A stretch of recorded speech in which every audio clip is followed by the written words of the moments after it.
Bueno, pues en primer lugar, buenas tardes y muchas gracias por su asistencia, gracias a la organización del Congreso por la oportunidad y espero poder ajustarme al tiempo establecido. Empezamos con, sin más preámbulos, la presentación, la comunicación es Una princesa polaca en Castilla, nuevos datos sobre una acuñación conyugal única de Alfonso VII.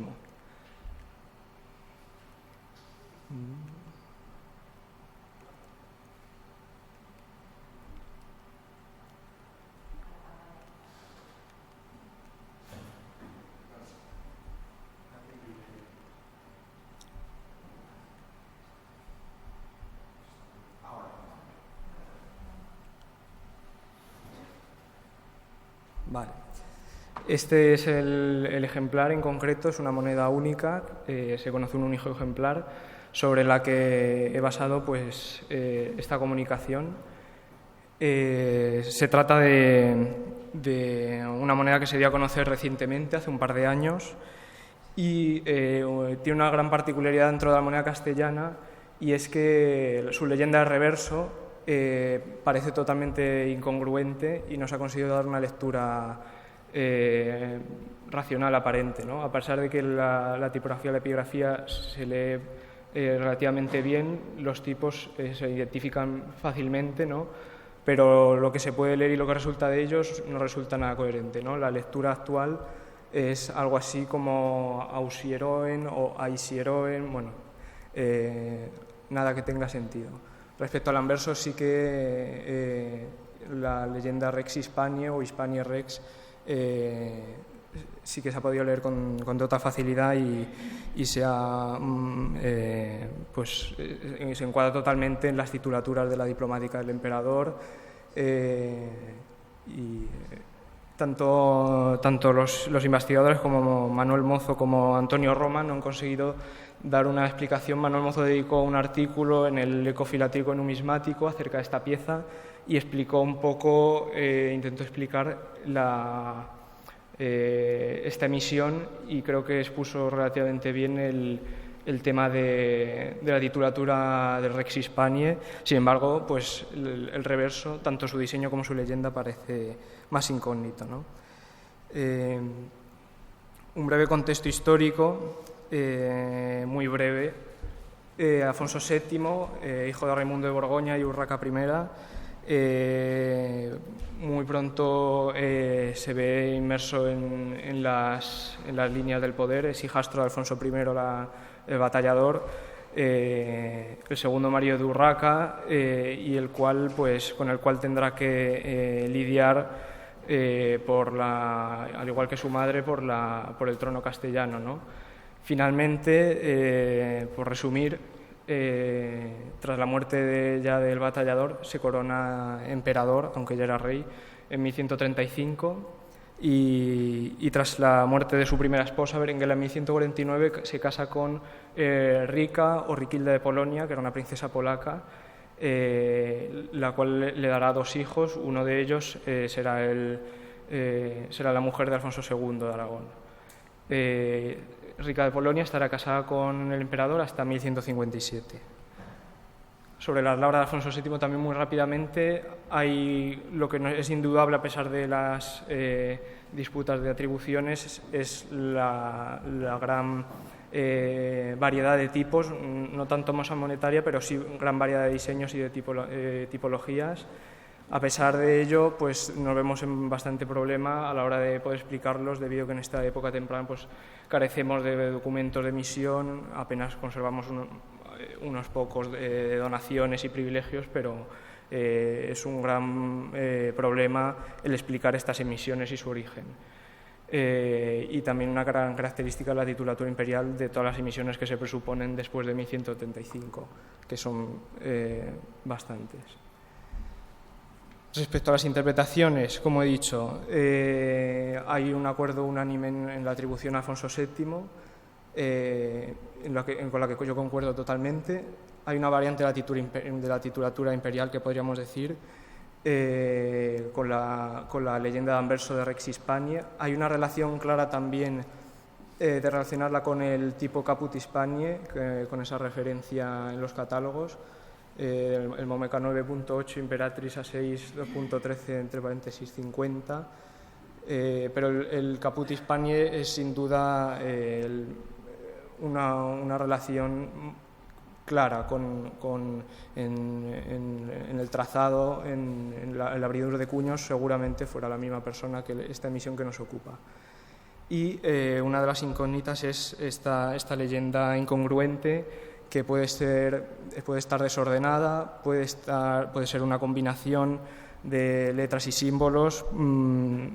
Es a lo que voy a intentar dar una respuesta, y para ello tampoco nos ayuda el diseño de reverso, que también parece bastante incógnito, ¿no? Eso es simbología. Tras esto, lo que quiero presentar es una nueva lectura, una hipótesis de lectura que por lo menos intenten dar congruencia a la leyenda de reverso. No pretende ser ni mucho menos nada definitivo, no es mi ánimo, porque requiere bastante más pues investigación y bastante más pruebas. Y sin embargo, lo que quiero presentar es la lectura de Ansu Enríquez. Ansu como una posible abreviación de Alfonsus. Esto ya no es nuevo. Las abreviaturas del nombre de Alfonso como Anfu son prácticamente, se ven prácticamente todas las tipologías, incluso hay algunas con variantes más raras, como por ejemplo Anuos con una UV. Y respecto a la escritura de Riqueza, sí que es algo más novedoso, pues porque sería el primer caso en el que una reina consorte aparecería en la numismática castellana, si fuera cierta esta lectura, claro. Podemos remitirnos a algún caso anterior de Alfonso del Batallador y Urraca, pero con alguna emisión como la Momeca 6.3, con las leyendas Anfur Rex y Urraca Regina, pero este caso es totalmente distinto porque es una reina consorte, no es una reina propietaria del reino. Y entonces, en este escenario en el que ya entra este personaje, con el que quiero ya desde ahora hacer un llamamiento a una relectura y a una investigación mucho más profunda de su figura histórica, ya que pues ha quedado bastante relegada en la historiografía, y los estudios, pues digamos que ya necesita una revisión urgente. Podemos decir de Rica con seguridad que fue hija de Ladislao el exiliado de Polonia, o fue gran duque de Polonia, que por su despotismo fue exiliado por sus hermanos. Inés de Babenberg, hija del emperador del rey Enrique IV. Se llevaron a cabo una serie de negociaciones imperiales, se mandaron una serie de legados hispánicos a la corte de Barbarroja a negociar el casamiento para la nueva mujer de Alfonso VII. Y sobre esto hay un estudio ya hace bastante tiempo, pero de Karol Malechinsky. Es de las pocas personas que ha estudiado este personaje con relativa profundidad, y por ello se necesita una revisión, pero sí que pone de relieve la influencia que tiene este personaje con las relaciones del papado y el imperio de la época, algo bastante complejo y que se ha estudiado extensísimamente en la historiografía, pero quizás en relación a este personaje pues sea bastante desconocido en este sentido. Sí, lo que ya he comentado, el papel de la corte de Rica es bastante limitado, presuponemos, a falta de estudios con más profundidad, pero sí que presuponiendo, por ejemplo, Reilly, uno de los mayores estudiosos de la figura de Alfonso VII, recoge unos 135 diplomas en los que aparece Rica junto con su marido, el rey Alfonso, es decir, la práctica totalidad de los diplomas de Alfonso VII desde 1152 con el matrimonio hasta 1157, y Malechinsky en su estudio, creo que de 1932, recoge solo 35, es decir, han aparecido bastantes, y es necesaria una revisión de este personaje para poder comprender su figura y su potencial papel. Tras la muerte de Alfonso VII, pues esta mujer está bastante relacionada con la zona del sur de Francia, con la Provenza, casa con el conde de Provenza, luego aparentemente casa con el conde de Tolosa, aunque no está tan claro. De nuevo, es necesaria una investigación en profundidad y renovada con lo que sabemos hoy de la historiografía. Y sabemos que conserva el título de reina de España, emperatriz, a título póstumo, al haber sido mujer de Alfonso VII. Muy rápidamente, la epigrafía, el diseño de la moneda, mi propuesta de lectura. Una de las incongruencias que se tienen es, por ejemplo, el símbolo de los dos trazos horizontales. Se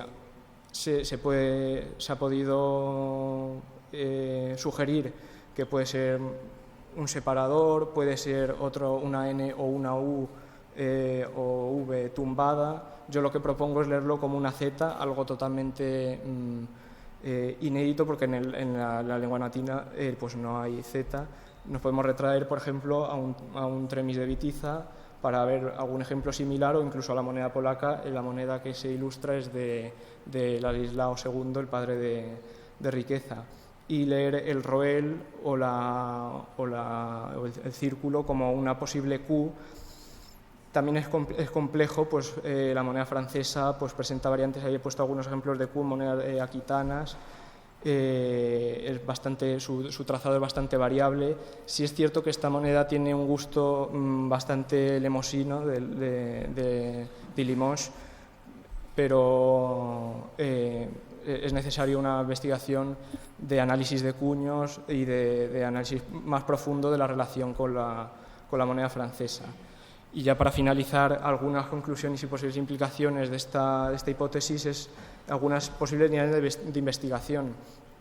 Respecto al diseño de reverso, la simbología es bastante confusa, como en las simbologías medievales, sobre todo para nosotros, claro.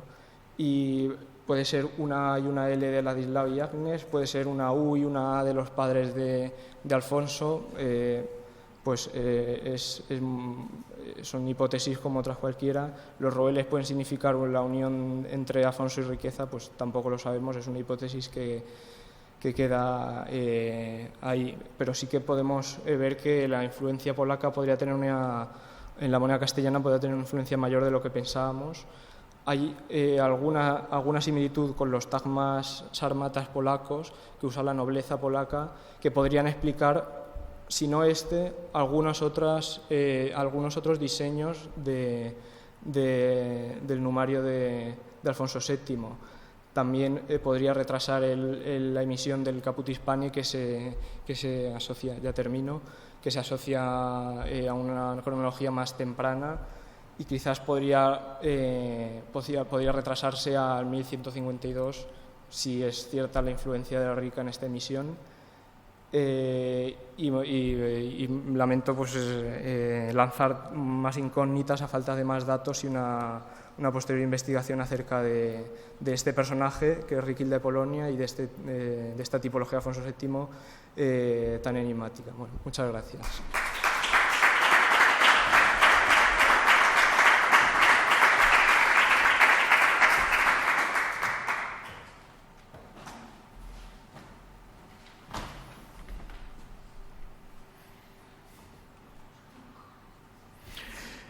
Bien, buenas tardes a todos.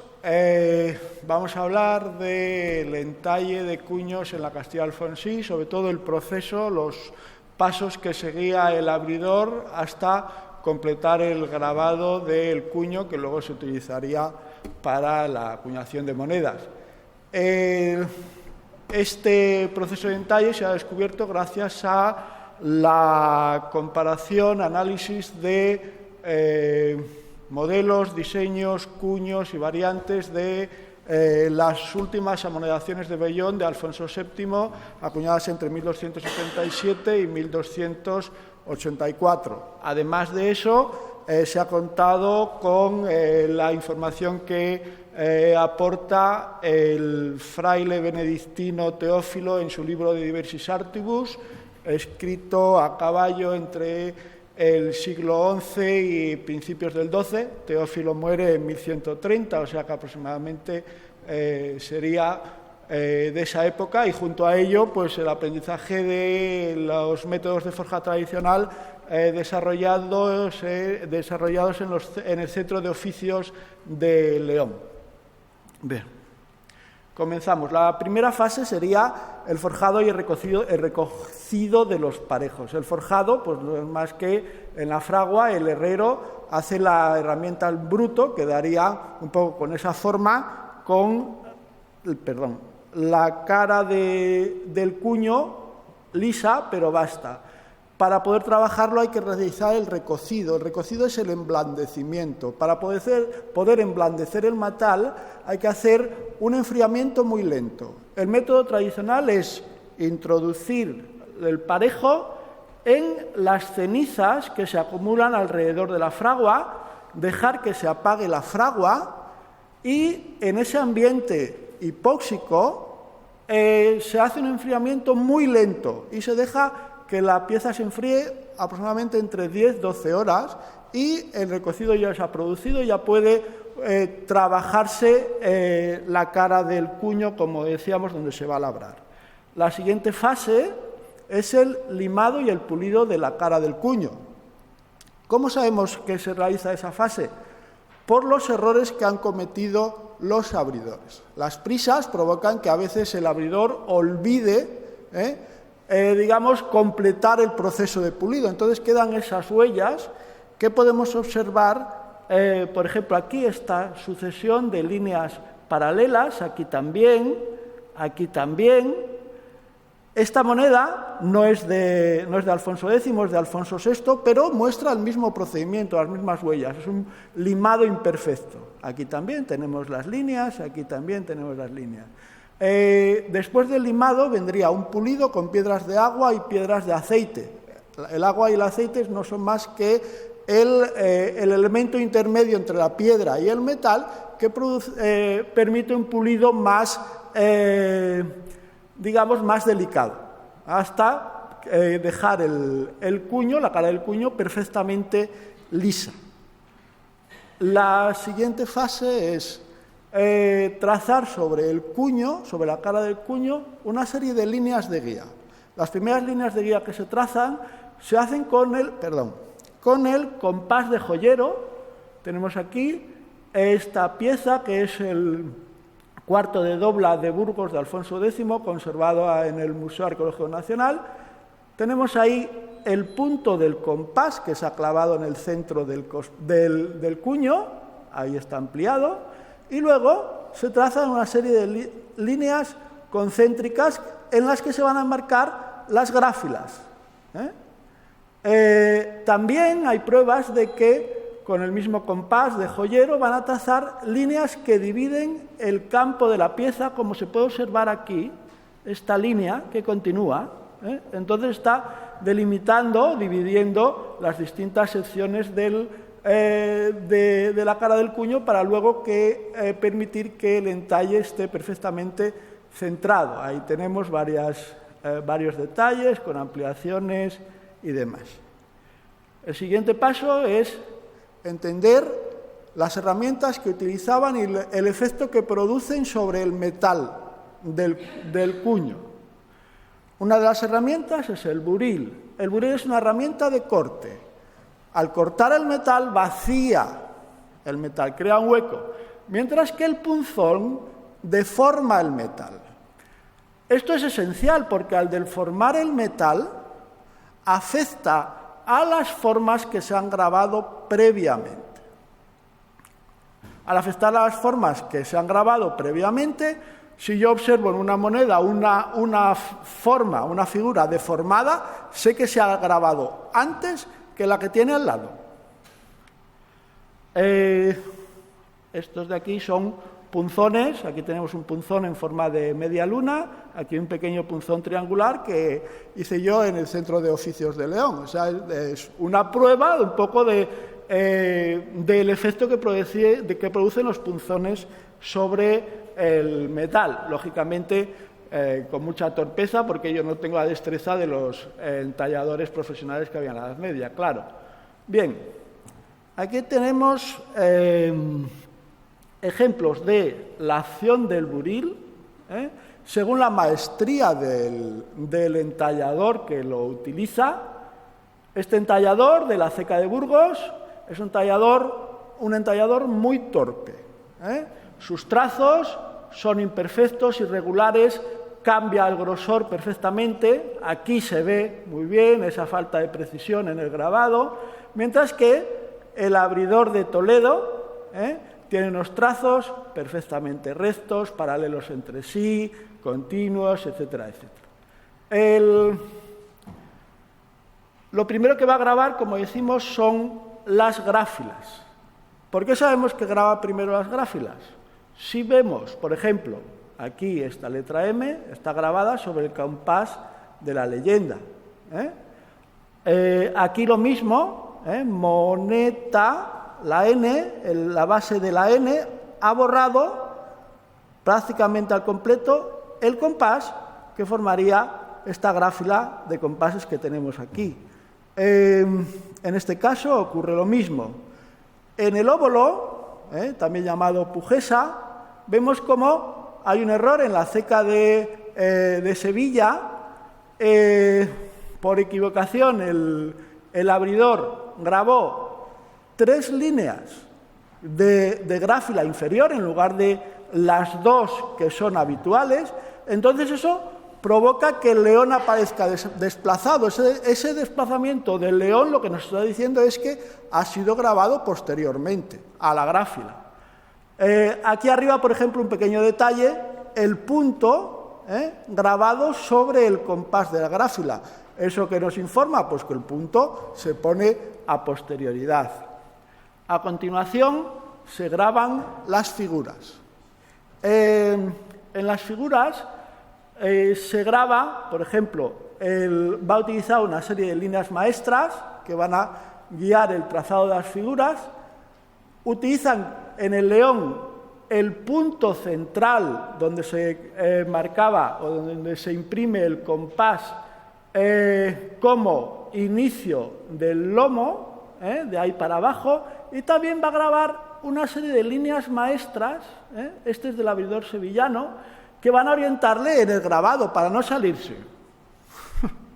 Bien, entonces, va a grabar lo primero el cuerpo del león, a continuación las patas. Sobre las patas, aquí por ejemplo tenemos la sucesión. Primero graba el triángulo que formaría la pata en sí y sobre ella los dedos. En el pecho lo mismo, la melena del león se graba a continuación del cuerpo. En el castillo, por ejemplo, toma la misma herramienta y no la mueve, es decir, graba sucesivamente todas las almenas, todos estos triángulos. Fíjense que todos tienen la misma inclinación, lo normal es que estén perfectamente verticales, pero aquí cometió el error de sujetar la herramienta ligeramente girada y todos estos triángulos, todos estos merlones, todas estas almenas presentan la misma inclinación, es decir, el grabado es sucesivo, no digamos que emplea la misma herramienta para grabar todos los elementos que aparecen en el cuño y que son idénticos. Aquí lo que decíamos, el orden del grabado sobre la línea de la gráfila, las patas del león. Seguimos. En cuanto al grabado de la leyenda habitualmente presenta una orientación radial, es decir, a partir del centro todas las letras se graban apuntando hacia el centro. Este es un grabado de la Ceca de Toledo, del abridor toledano de la segunda época después de su estancia en Burgos. Esta moneda es del grabador de Sevilla, un grabador mucho más imperfecto. Empezó a grabar las series de las monedas prietas de 1268-70, continuó en estas series y dejó de trabajar hacia 1280. Entonces, hay una serie de grabados que muestran esa imperfección. Aquí, por ejemplo, vemos cómo estos tres punzones se han grabado en la misma posición, en lugar de mantener la orientación radial. Entonces el abridor, por lo que sea, estaba más cansado, etcétera, etcétera. Bueno, la sucesión del grabado de la leyenda, como decíamos, se hace grabando los punzones idénticos de manera sucesiva. ¿Por qué lo sabemos? En el reverso, que pone Legionis, la O en ocasiones está afectada por los dos punzones en forma de I que lo rodean. ¿Eso qué significa? Pues que se grabaron después, porque si hubiese grabado primero la I y luego este punzón en forma decreciente de la O, afectaría a la I y no a la inversa, con lo cual hay esa sucesión en el grabado. Aquí tenemos, por ejemplo, otro caso, más, sigo. Luego a las letras se añade, digamos, los elementos secundarios, que son los punzones, que también se graban en un momento secundario, puesto que vemos que el pie de la L, este triángulo que forma el pie de la L, afecta a la E, que es una letra siguiente. Bueno, sigo y concluyo. Lo último que graban es la marca de ceca. Todos los talleres funcionan igual, todos los talleres siguen el mismo método. En Toledo, aquí lo tenemos, la T, la marca de ceca, sobre el castillo y sobre la gráfila. Esto es Murcia, lo mismo, esto es Cuenca, lo mismo, esto es Burgos, lo mismo, afectando a los otros elementos, y esto es Sevilla. Y esto sería el proceso completo para grabar el cuño. El cuño ya estaría grabado. Lo último, por supuesto, tendrían que volver los cuños a la fragua, donde se templaría, se endurecería la parte del cuño para poder utilizarlo ya para la acuñación de moneda. Esto sería en todas las fases, más o menos reunidas, y ya está. Gracias.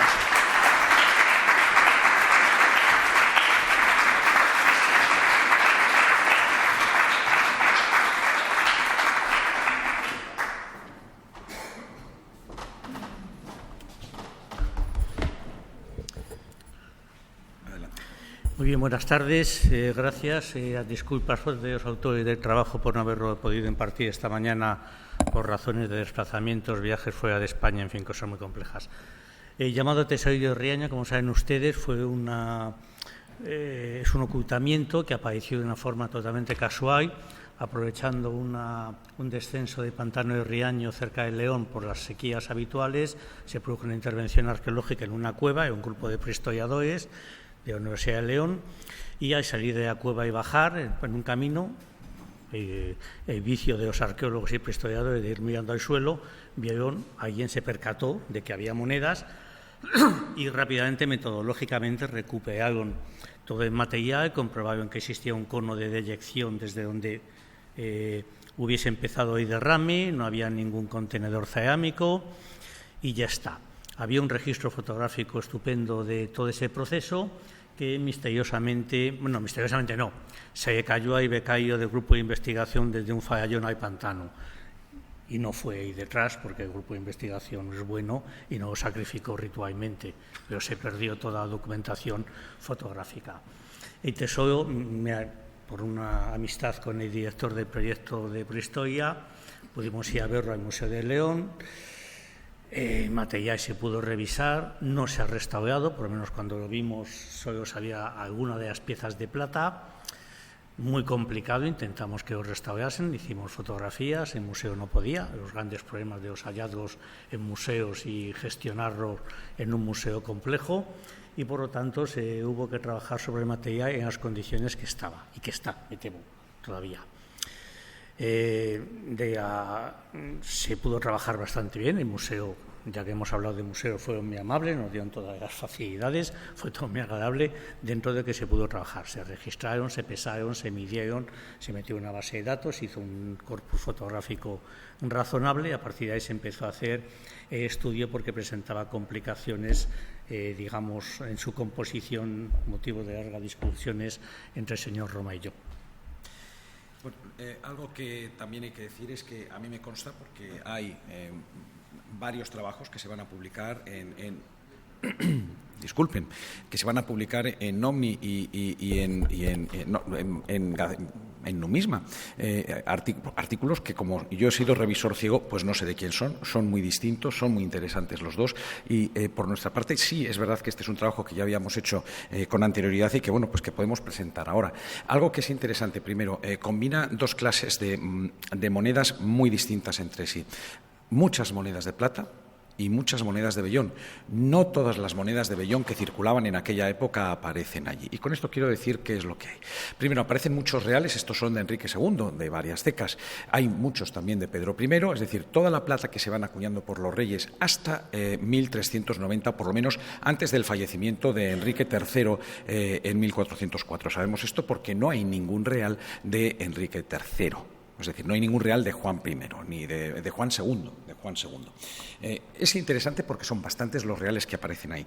Como hay un cono de eyección, no sabemos si se conservaron en dos recipientes de tela, porque no había, es decir, tela que se hubiese, o cuero que se hubiese degradado, pero es verdad que lo que no había era material cerámico y, de hecho, las piezas habían corrido.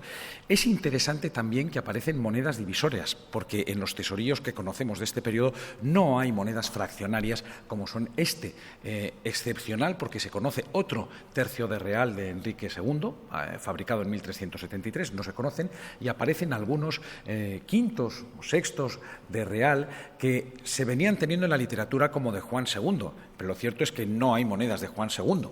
Luego, esta moneda, que siempre se atribuyó a Juan II, corresponde a Juan I, y en este sentido sí tenemos un elemento añadido. Y de plata. Esto sí es excepcional. En 1385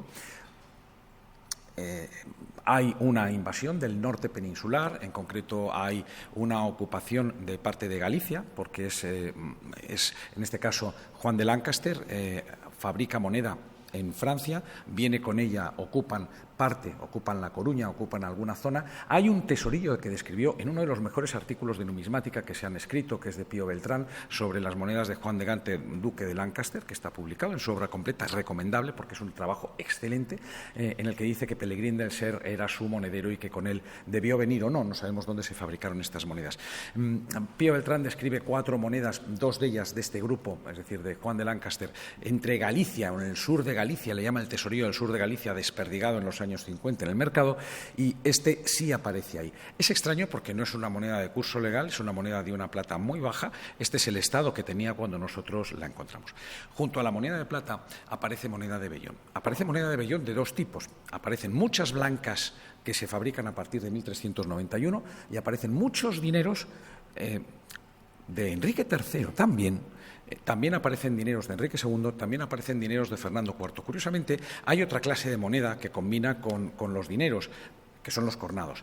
2 cornados valen 3 dineros. No hay cornados. ¿Qué puede haber pasado? Que hubiese una tercera bolsa de cornados. De hecho, algo que me parece muy significativo es que aparecen aquí juntos todos estos dineros y parecen como apilados de propósito. Entonces, parece como si estuviesen con algún contenedor que desde luego no nos ha llegado, pero desde luego sí se ha seleccionado cómo conservar las monedas. Es decir, pues aunque es muy lejano en el tiempo y en la cultura, pues hay un tesorillo de moneda jamudí en el que había 2 cántaros y en uno tenían moneda rica y en otro tenían moneda pobre. No sabemos si era así respecto del valor y del sitio. Antes hemos visto la foto de dónde apareció y lo cierto es que es en una zona a 500 metros hay una torre, es en una zona de camino que cruza entre León y Asturias y nuestra pregunta, por lo menos lo que nosotros nos preguntamos es quién y por qué tenía esas monedas y por qué se perdieron ahí. Es decir, cuando vemos un tesorillo, primero no significa que sea moneda corriente. Sí hay moneda corriente, esto es moneda corriente. Normalmente cuando hay mucha plata es un tesorillo en el que uno acapara capital. Este tesorillo puede estar vinculado con la torre, nos pareció difícil, porque esto excede con mucho unas soldadas. Es decir, sumado el valor en maravedises de cuenta, son más de 220 maravedises de cuenta, teniendo en cuenta que cada real vale 3 maravedises. De todas las monedas de plata valen como 190 y pico maravedises de todo ese valor y el resto, que son muchas monedas de vellón, tienen un valor muy residual de 22, 21 maravedises, poquito. Para nosotros no es una soldada. Es verdad que está en una zona oculta, pudo ser algún tesorillo de alguien que ahorrase y que quisiese guardarlo ahí, pero es verdad que los tesorillos que hemos documentado de aquel periodo, que tenemos de todo el periodo medieval castellano-leonés, tenemos más de 100 tesorillos, muchos de ellos, los que aparecen con una finalidad de ahorrar, los de Briviesca, no muy lejanos en el tiempo, unos años antes, y que eran motivo o que fueron el efecto de un pogromo de las tropas inglesas en Briviesca, y hay 4 tesorillos magníficos, algunos están enterrados pero debajo de las casas, en los muros, con un recipiente cerámico. Cuando estamos viendo que el recipiente ya no es cerámico, en uno de ellos con los platos ceremoniales de los judíos, es decir, que, y además está documentado el pogromo, es decir, es uno de esos conjuntos que además son 4 tesorillos que nos da evidencia de qué significado tiene. Claro, los tesorillos tienen este efecto de decirnos una información especial. Para nosotros no es de una torre. No nos atrevemos a decir y cerrar la materia, pero sí nuestra hipótesis más probable es que se trate de algún comerciante que cruzase entre León y Asturias, que dejó en algún lugar oculto para los demás, pero que él pudo o que él podría haber rescatado toda esta cantidad, este capital importante, y pensamos que está vinculado con ese paso que tenemos ahí, ¿no? Estos son las conclusiones y ahorramos esos 2 minutos que Erea me ha sacado como tarjeta amarilla. Gracias.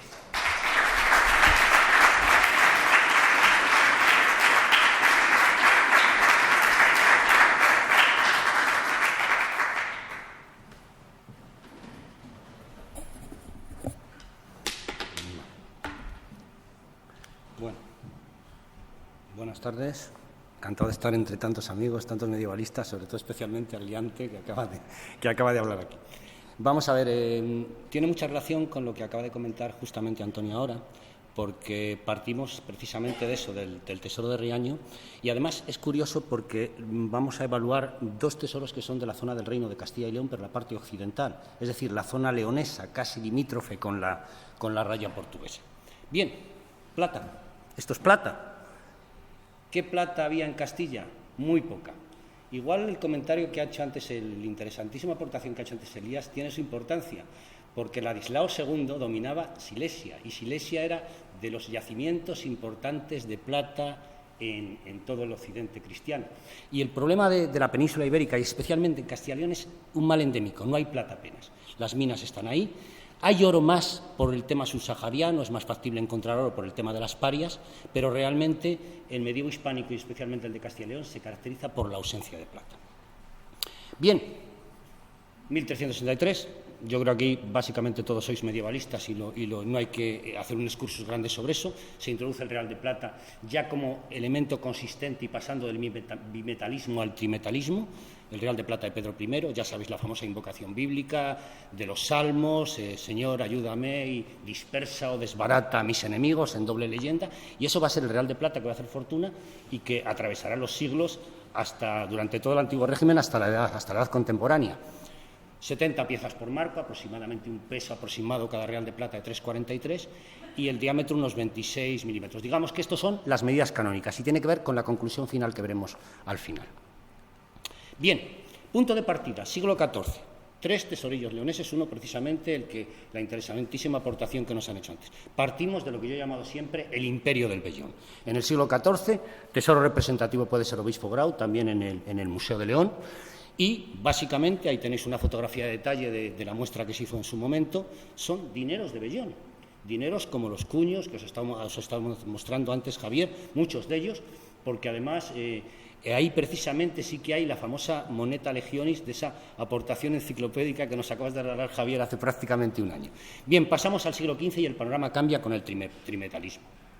1400, Riaño, lo que acabáis de ver, 326 piezas y, como bien enfatizaba Antonio Roma, 70 de ellas son de plata, es decir, 70 son reales y divisores. Vamos a ver qué pasa con el siguiente tesoro importante, que tenemos casi 3.500 piezas, Arias Gonzalo, Museo de Zamora, y cuánta plata hay ahí. Contexto primero, dinero noven es la moneda usual. Contexto del siglo XV inicio, y además ha hecho una sinopsis absolutamente precisa, Antonio, en este sentido. El 80% del valor es plata.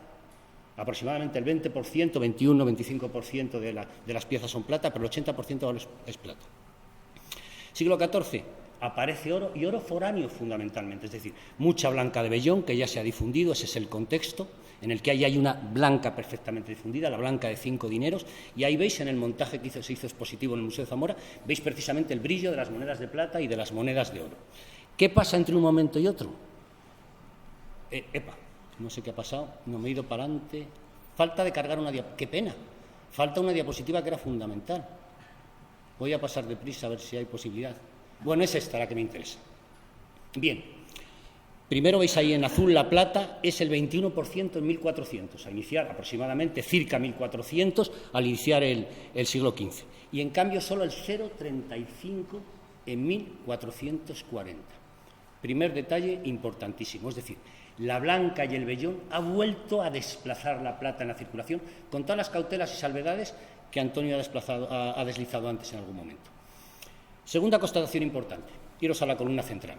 La mayoría de las monedas, Enrique II y Pedro I. Mirad los porcentajes. Casi el 80% de Enrique II y Pedro I sumados en 1400, y de las 14 monedas de plata que aparecen en el Tesoro de Arias Gonzalo, también esos porcentajes, un poquito menos, un 70 y tantos % de esos dos monarcas. Es decir, acuñaron tal cantidad que dejaban surtido y abastecido el tráfico monetario, la masa monetaria del momento. Ahí tenéis, hay una errata, estoy viéndola ahora, porque bueno, fue una peripecia el montaje de esta presentación, como algunos saben, es un tercio de real, lo ha fotografiado, habéis visto antes la fotografía en la ponencia anterior, y el divisor último, el quinto sexto real, que solamente son 3 piezas. Me he saltado las diapositivas anteriores porque bueno, son estadísticas, datos, pero que de alguna forma os lo ahorro y luego si queréis en el debate comentamos y tal. Bien, cecas. Sevilla, fundamentalmente, casi el 60% es la ceca sevillana en 1400, 1440. Estamos hablando de plata, estrictamente. Sevilla, el 78%. Burgos sigue siendo la ceca importante, 28%. Ya ha perdido protagonismo. Y luego, curiosamente, Toledo, Coruña, ya son absolutamente residuales. Y además se aprecia otra cosa. Las cecas norteñas, como podría ser fundamentalmente Burgos y Coruña, van perdiendo protagonismo en favor de la ceca sevillana, que parece convertirse en la gran ceca, en el gran taller emisor que hay. Bien, cantidades de monarca, reales de Pedro I, ahí tenéis los porcentajes, saltamos a 1440 y veis que son muy similares. Es decir, Tesoro de Arias Gonzalo, 21% Pedro I, 50% nada más y nada menos, 70 años después de la muerte de Enrique II, son piezas de Enrique II. Juan I, Fernando de Portugal, que luego haré la comparación entre el duque de Lancaster y Fernando I de Portugal, y Enrique III el real, un 7% cada uno, es decir, solamente una pieza de cada uno. En Riaño los porcentajes son similares, y ahí tenéis, veis, las 67 arriba, piezas de plata, todos los reales, y ahí tenéis también el Juan de Lancaster que os comentaban antes, y los dos divisores, uno de Pedro I, el tercio de real, ahí está la rata otra vez, y el quinto sexto de real. Bien, he vuelto para atrás, no sé por qué razón. Esto, falta que algo. Bien, sí. Otra observación adicional, el tema de recorte y peso y merma. Una cosa interesantísima. Fijaros, son los dos reales de Enrique II. El primero pertenece al Tesoro de Riaño, al que han estado comentando antes, y el segundo es del Tesoro de Arias Gonzalo. ¿Qué diferencia veis? Algún hecho insólito para los coleccionistas y que manejan moneda o que ven museos y tal. Fijaros que se conserve la orla exterior perfectamente en el primero. En cambio, en el segundo, el recorte ya ha sido tremendo. Es decir, a lo largo de medio siglo han ido recortando, manipulando la moneda, perdiendo plata. Esto recuerda mucho a la moneda macuquina luego del siglo XVI y XVII, cómo se iba recortando, y es dificilísimo ver un real segoviano, por ejemplo, incluso del ingenio completo, porque realmente es que las iban recortando, manipulando y demás. Fijaros en los pesos medios. Pesos medios, echa la media, Toda la moneda de plata de Riaño tiene un peso medio de 3,37 gramos. Prácticamente se acerca al peso canónico de 70 piezas por marco de plata. En cambio, la moneda del Tesoro de Arias Gonzalo no llega a los 3 gramos. Es decir, el pueblo, la gente, la picaresca oficial, incluso en los propios talleres emisores cuando se pasaban porque acuñaban, como bien sabe Javier, por lotes y demás, pues iban haciendo pequeños recortes. Fijaros lo que ha disminuido. E incluso los diámetros de los cospeles, de 27,2 que podemos encontrar, que el diámetro mayor que hemos encontrado en Riaño, en Arias, en el Tesoro de Arias Gonzalo, 50 años después, medio siglo después, pues son poco menos de 26 milímetros. Casos extremos. ¿Dónde están los casos extremos de sobrepeso? ¿De peso incluso mayor que el canónico? Pues precisamente en el primero, en Riaños. No ha habido tiempo de manipular, de menoscabar, de recortar esa plata. Los diámetros medios, exactamente igual se ven. Y, bueno, los dos hechos insólitos. Curioso. Los dos tesoros presentan una moneda, digamos, atípica, entre muchísimas comillas, que es, por un lado, esta no es la pieza oficial, es la fotografía que os ha mostrado. Muchas gracias. En 2 minutos estoy perfectamente. El Real de Fernando I de Portugal, ahí tenéis la batalla de Aljubarrota, las crónicas de Barwin, y es una de las piezas singular que aparece. Y luego aparece otra pieza singular, que es el Real de Juan de Gante, duque de Lancaster, en el otro. Curiosamente, en todo el numerario, piezas de reyes, digamos, proscritos, es decir, Pedro I, por ejemplo, ¿cómo aparece tanta moneda de Pedro I si Enrique II en la crónica empieza a decir aquel rey malo, tirano? Es decir, ¿cómo no lo han proscrito? ¿Cómo la gobernanza sigue manteniendo esos temas? Pues al final, plata era. 4 conclusiones fundamentales ya para concluir. A principios del siglo XV, la plata va a desplazar a gran parte del vellón. ¿En cuánto? En un 25% si comparamos con el tesoro anterior que hemos visto. El oro, sobre todo a mediados, se introduce oro foráneo. Recordad que el hallazgo monetario importante del tesoro de Heras Gonzalo, hay un montón de doblas nazaríes y de florines aragoneses, más de un centenar. Segunda conclusión. Las piezas se acuñaron y circularon fundamentalmente, todas esas son de Enrique II y Pedro I. Enrique II y Pedro I son, con diferencia notable, los grandes productores de reales de plata en el siglo XIV y que trasciende al XV. Cecas fundamentales, Sevilla y Burgos. Tercera conclusión, significativo. A pesar de todos los valores, y yo he escrito precisamente sobre temas propagandísticos y de legitimación de moneda, a pesar de los aspectos simbólicos, esas monedas acuñadas por reyes depuestos, ilegítimos y tal, no se desmonetizan. La gente las sigue copiando. Plata es, y la gente lo que quiere es el peso de plata. Curiosamente, además, el Real de Juan de Lancaster, del duque de Gante, está casi en el peso canónico. Y el Real de Fernando I de Portugal también está casi en el peso canónico. Y finalmente, las monedas, durante largos periodos, decenios en que circularon, experimentaron manipulaciones, recortes y mermas significativas. Y hay una cosa que nos suena mucho de los políticos recientes, es hacer de la necesidad virtud. Pues el pueblo entonces, recortando plata, hacía de la necesidad virtud. Nada más y muchas gracias.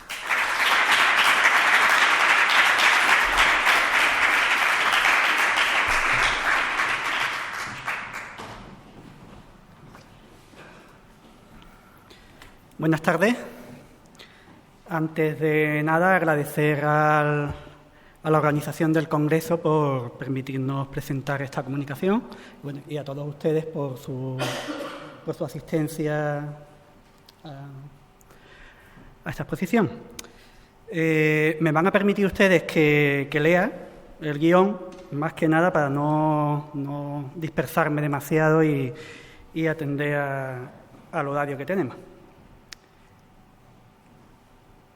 Bueno, en primer lugar, ubicarles en la situación de Algeciras, por si no han tenido el placer de estar allí.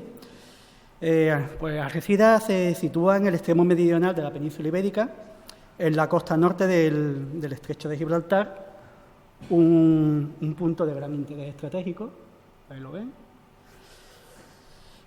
La ciudad se localiza en la bahía de su propio nombre, y la Villa Vieja, el asentamiento objeto de este proyecto general de investigación, habitado en época romana, tardorromana y tras un salto temporal en época tardoandalusí, se encuentra al sur del antiguo río que dividía la ciudad en 2 colinas. Este es el río y esta es la colina que es objeto de nuestro estudio. Como ven en la foto, esta de aquí, que les indico, gran parte del asentamiento lo integra un parque público y el jardín de un hotel, por lo que se podría considerar que es una reserva arqueológica. Desde el punto de vista numismático, nos limitamos a los hallazgos realizados en la Villa Vieja, mayoritariamente en intervenciones arqueológicas y en el marco cronológico que abarca el PGI, desde la antigüedad hasta la Baja Edad Media. Las monedas que hemos utilizado pues, son procedentes de una intervención arqueológica, con lo cual pues, se pueden imaginar el estado de conservación que tienen. Es el habitual de estos casos y generalmente bastante lamentable. La primera intervención de la que vamos a hablar es en la calle Alexander Henderson. Esta intervención, extramuros de la ciudad romana, ofreció los restos de actividades industriales y funerarias de época tardorromana y bizantina, funeraria andalusí y doméstica castellana. Las monedas halladas, salvo las hispanas, responden al contexto arqueológico expresado, siendo especialmente significativo el número de piezas tardoantiguas. Esta otra intervención, la Plaza del Codar, una excavación de muchas mayores dimensiones. El número de ejemplares fue también, como corresponde, significativamente mayor. La excavación, realizada nuevamente en un área periurbana, permitió localizar una necrópolis, alto y bajo imperial, y así como una ocupación residual en época tardoantigua. Para la etapa medieval, el enclave estaba muy arrasado. Lo único que se conservaba básicamente era la canalización esta que ven aquí. En el apartado numismático, pues de nuevo es representativa la coincidencia de los hallazgos numismáticos con la secuencia estratigráfica detectada. Esta intervención, el Parque de las Acacias, una pequeña excavación, todas estas, por cierto, son bien preventivas o urgencias, como se le llama en el resto de España, fue realizada en el parque que mencionábamos al inicio de esta presentación, en uno de los extremos del cerro, y ofreció parte de una factoría de salazones romanas amortizada con enterramientos tardoantiguos, volviendo a encontrar el vacío ocupacional andalusí hasta casi el final de la vida de la ciudad, que, por si no lo he dicho, en 1379 es destruida. Que es cuando aparece el enterramiento castellano que ven en la foto de la derecha. En el registro numismático, y más evidente en este caso, destaca la presencia de monetario romano bajo imperial, coetáneo al funcionamiento de la factoría y a su amortización.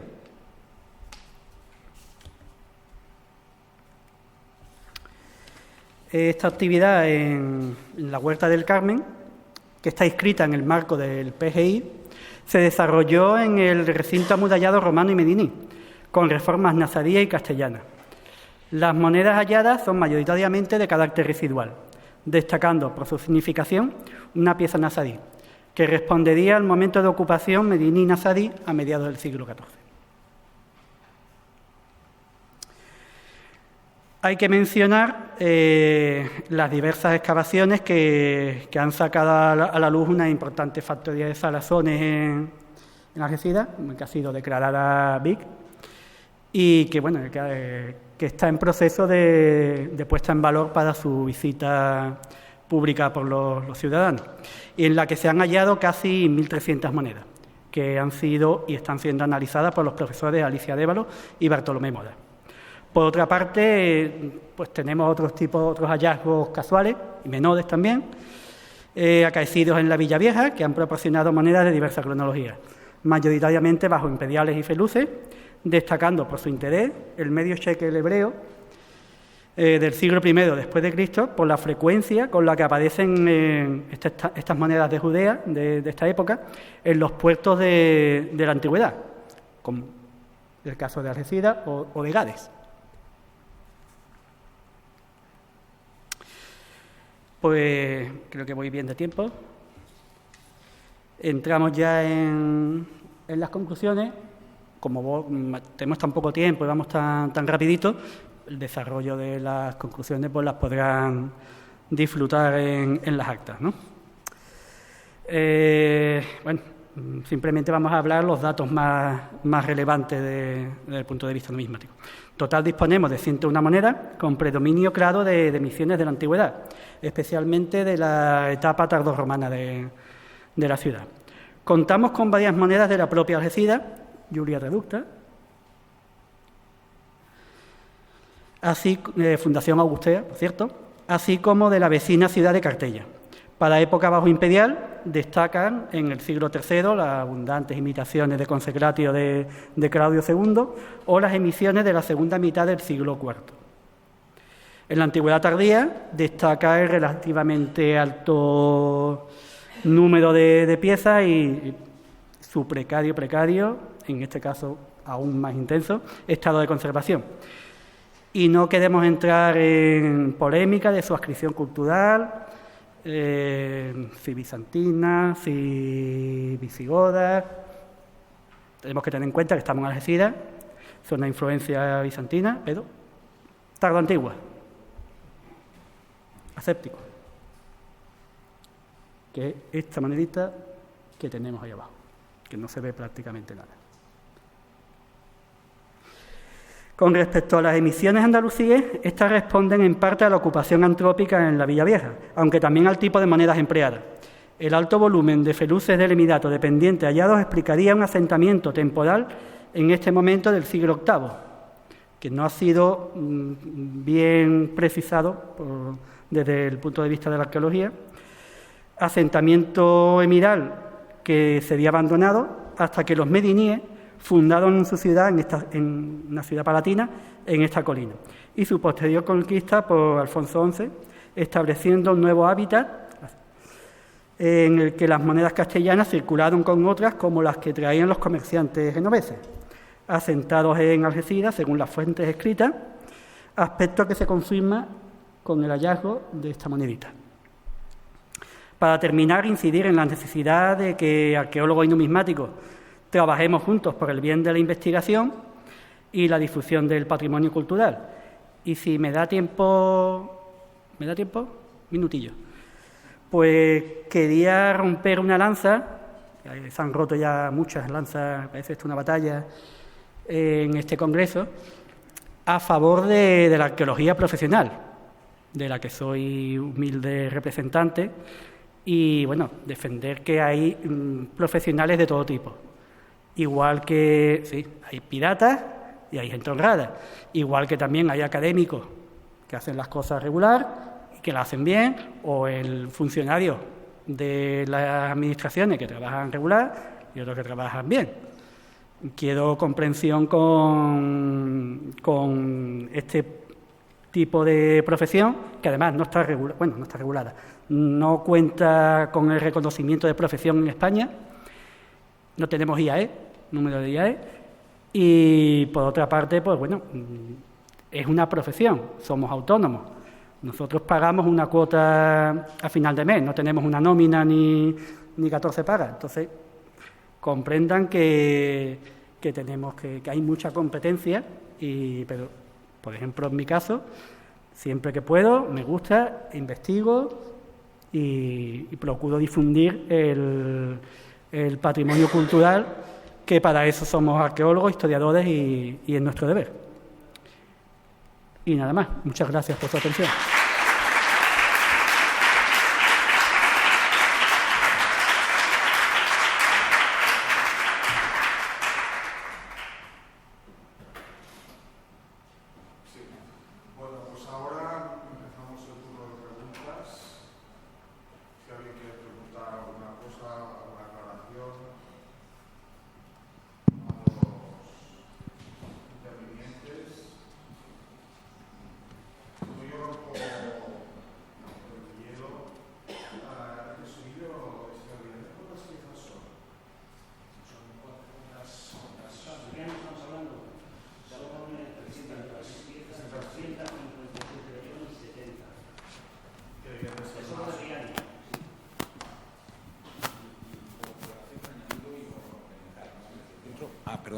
Dentro de este periodo, y por complementar lo que ha dicho Eduardo, de este tiempo es verdad que había un pequeño vacío, porque hay muchos tesorillos documentados hasta los años finales de Enrique II, por distintas razones. De hecho, hay un periodo durante la Guerra Civil Castellana, como sucede lo que hemos dicho con los tesorillos hebreos de Briviesca, se esconde mucho capital que se recupera tras 1373, tras la reordenación monetaria.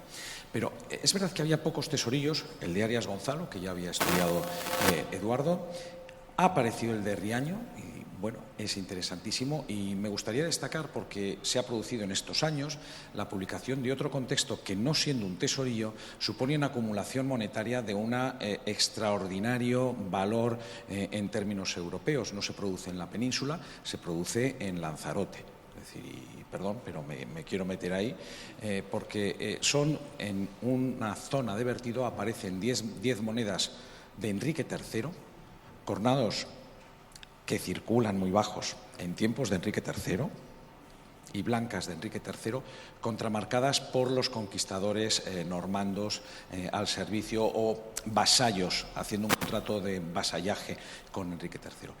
Es interesantísimo porque supone la primera vez que aparece en la Europa occidental, primero que en Castilla hubiese una moneda feudal, que eso ya no existía desde hacía 200 años, que aparecen contramarcas validatorias del uso de monedas, es decir, una facultad de quien tiene un poder monetario delegado del rey, porque el poder monetario no es solo acuñar, sino regular la circulación monetaria, porque todas las monedas están contramarcadas allí. En términos jurídicos es una moneda. En términos jurídicos la moneda es la moneda, o sea, en términos numismáticos la moneda contramarcada, pero es lo que es. Entonces, es verdad que a mí me parece un acontecimiento que no teníamos un conocimiento en Europa, hay unas fuentes escritas de aquella época y creo que por su dimensión es bueno que se conozca esto, porque también ayuda a complementar y a entender cuál es el numerario que se acuña y que circula y cómo circula, y estos tres conjuntos, es decir, lo que has mencionado, que está muy bien traído, Arias Gonzalo, Riaño y Lanzarote, San Marcial de Rubicón, suponen una comprensión de todo ese periodo. Muchas gracias. No sé si hay alguna otra pregunta. Yo quería preguntarle... Bueno, este tema que ha presentado, que es muy interesante, la implicación de la arqueología experimental. Si ha hecho algún vídeo o hay algún producto que estos punzones y tal, lo que ha explicado, digamos, desde una perspectiva más teórica, sí, de una manera experimental, que ya se ha visto que lo ha hecho, existe ese producto. Ay, perdón. Sí, vamos a ver. La primera fase fue aprender a hacer los punzones, aprender la técnica del recocido, aprender la técnica del templado, siempre los métodos tradicionales, para entender los errores que ellos cometían, porque yo también los cometía. De hecho, cuando hacía las pruebas de los punzones sobre metal blando, luego reconocía el mismo fallo que yo había cometido al hacer un punzón en monedas, por ejemplo, de Alfonso VII. Y yo decía, esto también me pasó a mí. Entonces, bueno, sí hay, pero no hay un vídeo grabado sobre ello. Sí se hizo la práctica. Puede hacerse cuando se quiera, claro. La segunda parte era, pues, si no existe, que yo creo que estaría muy bien, ¿no? Como un proyecto de divulgar esa experimental. Sí. Va a haber una aplicación durante este curso. Yo soy docente en instituto, entonces va a haber una unidad didáctica con los chicos para que ellos acuñen monedas. Voy a hacerles unos cuños, unos discos de calamina muy sencillos y ellos pues van a golpear y van a tener su moneda. Ya veremos la inscripción que pone, pero bueno, para acercar un poco, y lo que comentaba Rafael Feria antes, de difundir el conocimiento de la numismática entre los más jóvenes. Perfecto. Pues muchas gracias. No sé si hay alguna otra pregunta. No quiero yo monopolizar todas las preguntas, pero seguro que hay alguna persona porque los temas son realmente muy interesantes. Por ahí hay una pregunta, pues. Yo quería saber, buenas tardes, si la valoración comparativa real, Maravedís, Blanca, sufrió variaciones en esa época, o sea, en épocas cortas. Ya sabemos que en 300 años sí, pero entre esos reyes que teníais, sí hubo esas variaciones. La pregunta es difícil, muy difícil, y la respuesta es mucho más complicada. Y, de hecho, es Es uno de esos aspectos que ni los que han estudiado la economía de la Edad Media, y esto es un problema, han querido estudiar la moneda, y si no han querido estudiar la moneda es muy difícil explicar la economía en su conjunto. Hay una auténtica confusión en la propia transcripción de los documentos, porque muchas veces habla de MRI, pero en el siglo XII MRI es moravetino y a partir del siglo XIII hablamos de maravedí. Pero cuando hablamos de maravedí a veces hablamos de moneda efectiva y a veces hablamos de moneda de cuenta. La regla es la siguiente. En 1202 el rey acuerda con el reino que un moravetino es la cantidad que tienen que pagarla y establece una cosa. Yo no puedo deshacer la moneda que pongo en circulación porque entonces renuncio al derecho a percibir la renta periódica que me tienen que pagar como moneda, porque se llama moneda, cada 7 años. Por lo tanto, no puedo retirar la moneda anterior y como no puedo intervenir en la moneda, porque si intervengo en la moneda retirándola pierdo ingresos, lo que hace es alterar el valor contable de las emisiones. En 1270, esto empieza en un turno entre 1264 y 1277, concretamente, en el cual va variando y va explorando cuáles son las vías contables, Alfonso X, para alterar el valor del maravedí.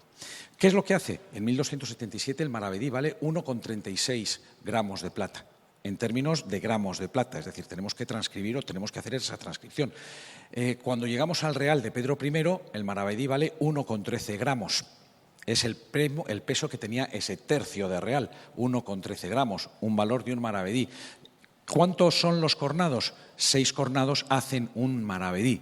¿Qué es lo que sucede? Ha bajado ya en una tercera parte el valor de esa plata como medida de intervención. ¿Por qué hace el valor? Porque lo que quiere pagar es moneda nueva, reduciendo el contenido de plata que tiene que hacer. ¿Qué gana con eso? Un tercio de la plata que pone en el mercado. La plata sigue bajando y ya cuando llegan las blancas en 1390 el precio del maravedí está por en torno a los 0,86 aproximadamente gramos de plata, sin tener en cuenta los 2 periodos de enorme devaluación que vienen con la guerra fratricida, la posguerra fratricida, es decir, las emisiones de 1366-1369 y las que hace Juan I con la invasión de Juan de Lancaster en 1385 con su revaluación en 1387. Desde ahí hasta el final de la Edad Media es un proceso de permanente reducción del valor contable del maravedí.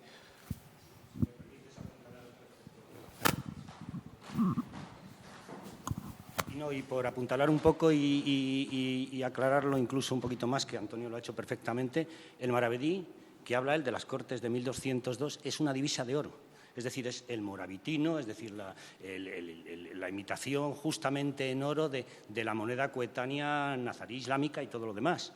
Y eso va a ir perdiendo valor, como bien ha dicho, va a pasar a ser divisa de plata, va a pasar y al final va a ser mero. Es decir, sobre todo hay un hecho también fundamental que yo creo que es lo que le faltaría añadir a Antonio, que es el ordenamiento de Cuenca, aproximadamente en 1391, que ya la blanca es disparatada y un maravedí son 2 blancas, con lo cual ya el maravedí tiene un valor ínfimo, pero fijaros, esto pasó a lo largo de toda la Edad Moderna y hasta el sistema decimal y hasta la peseta, es decir, los reales de los que hemos hablado hoy, y los maravedís, y seguían hablando de maravedís, y uno pues puede hablar perfectamente, si está estudiando la numismática de la época isabelina, de Isabel II, pues las monedas de maravedí, que era vil cobre. Juan de Mariana, en el siglo XVI, cuando hace el famoso tratado contra la moneda de Bellón, precisamente lo que denuncia es esa inflación permanente. Y toda la historia de las coronas hispánicas, primero medievales y luego en la Edad Moderna, en la época imperial y cuando el peso duro español es la gran divisa internacional, un dólar que duró 3 siglos y no un siglo como el actual que tenemos ahora. Es decir, todo es una historia permanente de devaluación y explica perfectamente las deudas crónicas del Estado. De oro a vil cobre. Muchas gracias. No sé si hay alguna otra pregunta, alguna otra cuestión que se quiera precisar. Gracias. Ha sido muy interesante la aportación tuya con Riquelme y tal, y la especulación, y me parece como muy verosímil. Claro, Alfonso VII, el emperador, nada más y nada menos, emperador, rey de León, emperador y res Hispania, caput Hispania, muy bien lo has referido tú, se casa con Riquelme y justamente, es decir, me parece que es Ladislao II, el rey de Polonia, es el que controla las minas de Silesia. Es decir, Yo creo que Alfonso VII, volviendo al tema de la plata, no daba puntadas sin hilo, y es curioso, no sé si, es decir, pero de todo el amplísimo, que es toda una experiencia numismática, el estudio de la moneda de Alfonso VII, ya eso es un tratado monográfico inabarcable, juntándonos todos los medievalistas que nos dedicamos a moneda medieval hispano-cristiana y castellano-leonesa en especial, y es decir, hay mucha riqueza de plata. Tiene algo que ver, es decir, pudo haber un cierto control de la plata en ese sentido, en el tema de las minas de Silesia, que era el punto importante de producción de plata entonces en el occidente cristiano. Bueno, gracias por la pregunta. Hasta donde yo sé, la documentación tampoco nos puede permitir afirmar con certeza ningún acuerdo en el que tuviera que ver la transmisión de plata. Sí sabemos que hay unos legados que se envían al imperio de Alemania, digamos, enviados por el emperador, y no se puede saber, porque no está registrado, quizás sí tuviera que ver la riqueza de plata de esta zona. También tenemos que tener en cuenta que Ladislao II, su sobrenombre era el exiliado, porque le exiliaron de sus territorios y tuvo que estar exiliado en territorios germánicos, y luego ya pudo retomar el poder, pero hasta que pudo tener el poder fue años después, y seguramente es una elucubración y tampoco es seguro, pero también Alfonso VII podría estar buscando una vinculación con el imperio, como luego a lo mejor quizás lo intentaría ya Alfonso X, pero quizás más bien una vinculación familiar con el imperio, digamos, centroeuropeo germánico, que todavía reforzara más su posición imperial peninsular y de primacía, que ya le reconocía o había intentado que le reconociera el Papa y el emperador Federico.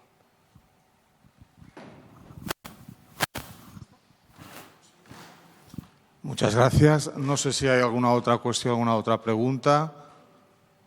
Si no fuera así, pues damos por cerrada esta etapa. Gracias a todos.